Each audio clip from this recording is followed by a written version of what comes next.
नमस्कार, स्वागत है आपका आईजीटीवी पर। मैं हूं अजय सेठिया। लद्दाख में चीन के साथ चरम तनाव के बीच भारत अब कई मोर्चों पर एक साथ एक्टिव हो चुका है। भारत ने सेना को पूरी तरह से अलर्ट कर दिया है। लद्दाख की गलवान घाटी में चीनी सैनिकों के साथ हुई हिंसक झड़प के बाद भारत सरकार ने वास्तविक नियंत्रण रेखा यानी एलएसी पर तैनात भारतीय सैनिकों को पूरी आजादी दे दी है।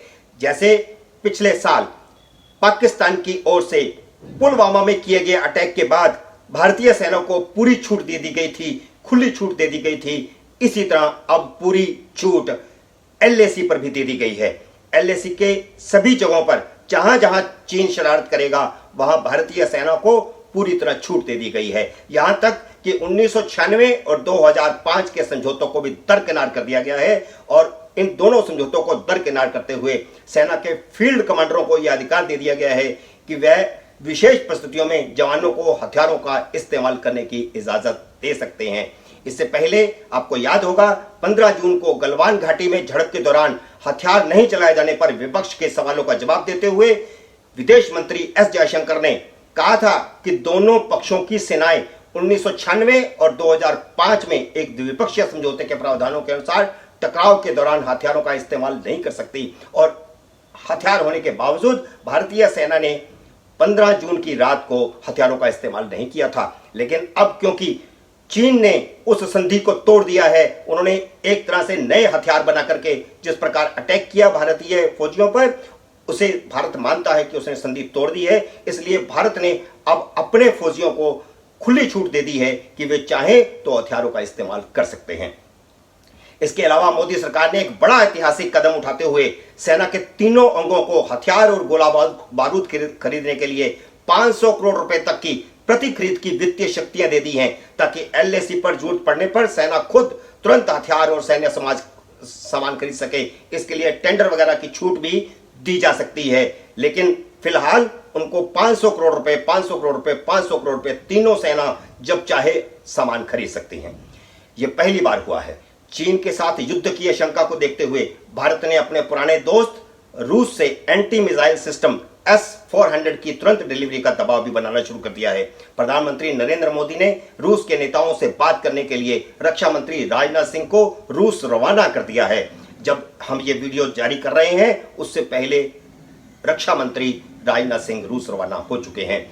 युद्ध की स्थिति में चीन के साथ बराबरी का मुकाबला करने के लिए इस एंटी मिसाइल सिस्टम की जरूरत पड़ेगी, क्योंकि चीन पहले ही रूस से S-400 एंटी मिसाइल सिस्टम लेकर अपने बेड़े में शामिल कर चुका है। और भारत को यह भी आशंका है कि युद्ध दो मोर्चों पर हो सकता है। इधर चीन जब युद्ध करेगा तो उसी समय पाकिस्तान भी शरारत कर सकता है। जैसे खबर यह आई है कि जैसे ही भारत के रक्षा मंत्री रूस को रवाना हुए उसी समय सीमा पर, पाकिस्तान की सीमा पर और एलओसी पर कई जगह पर एलओसी को क्रॉस करने की कोशिश की गई है आतंकवादियों की तरफ से और गोली भी चली है पाकिस्तानी सेना की ओर से।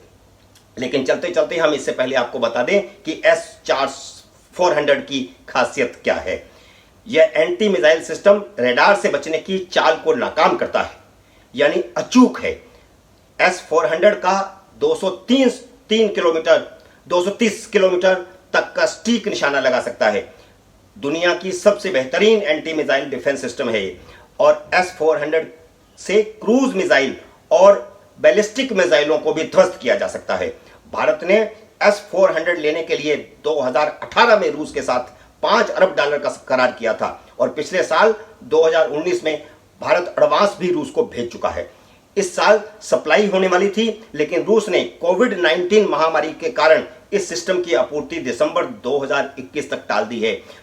रूस ने कई और देशों को भी S-400 देने हैं। उन्होंने कोविड का बहाना लगा करके, कोविड को आधार बना करके सभी देशों की सप्लाई को रोका है। लेकिन भारत चाहता है कि रूस के साथ उसके जैसे पुराने संबंध हैं और जैसे उसके सामरिक संबंध भी रहे हैं, तो उससे दूसरे देशों से उसको अलग करके भारत को जल्द सप्लाई करे। पहले यह विचार किया गया था कि कोविड-19 और सीमाओं पर तनाव के कारण रक्षा मंत्री मॉस्को विक्ट्री डे में हिस्सा लेने के लिए न जाएं, लेकिन रविवार को प्रधानमंत्री के साथ हुई उच्च स्तरीय बातचीत में इस मौके का फायदा उठाकर रूस पर दबाव बनाने के लिए राजनाथ सिंह को रूस रवाना करने का फैसला किया गया। बैठक में सभी की राय बनी थी कि मौजूदा स्थिति में रूस के साथ रिश्तों में गर्मजोशी जरूरी है, क्योंकि अगर युद्ध के हालात बनते हैं तो रूस किस पलड़े पर होगा, उसके लिए जरूरी है कि उसे पहले उसके साथ संबंध गर्मजोशी के बना लिया जाए।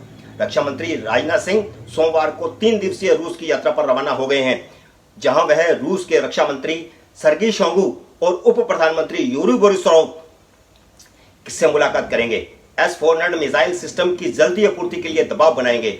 इसके अलावा राजनाथ सिंह लड़ाकू विमान सुखोई और मिग बेड़े के कल पुर्जे जल्दी से उपलब्ध करवाने के लिए भी कहेंगे और रूस से आश्वासन मांगेंगे कि राजनीतिक स्थिति में बदलाव के बाद भी भारत को मिलने वाली आपूर्ति बाधित नहीं की जाएगी। यह बात शायद इसलिए कही जा रही है क्योंकि अमेरिका के बीच में कूदने से विश्व युद्ध के हालात बन सकते हैं और तब रूस चीन एक साथ खड़े हो सकते हैं।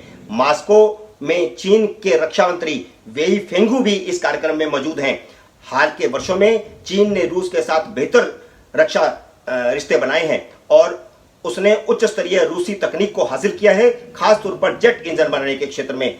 दरअसल रूस के तकनीकी सहयोग लेकर चीन अपना डिफेंस उद्योग विकसित करने के लिए लंबे समय से योजना बना रहा है। मोदी सरकार ने एक तरफ चीन को आर्थिक मोर्चे पर घेरने के लिए पहले से दिए गए ऑर्डर रद्द करने शुरू कर दिए हैं, तो दूसरी तरफ सामरिक तरीके से भी घेरने की तैयारियां जोर शोर से शुरू कर दी गई हैं।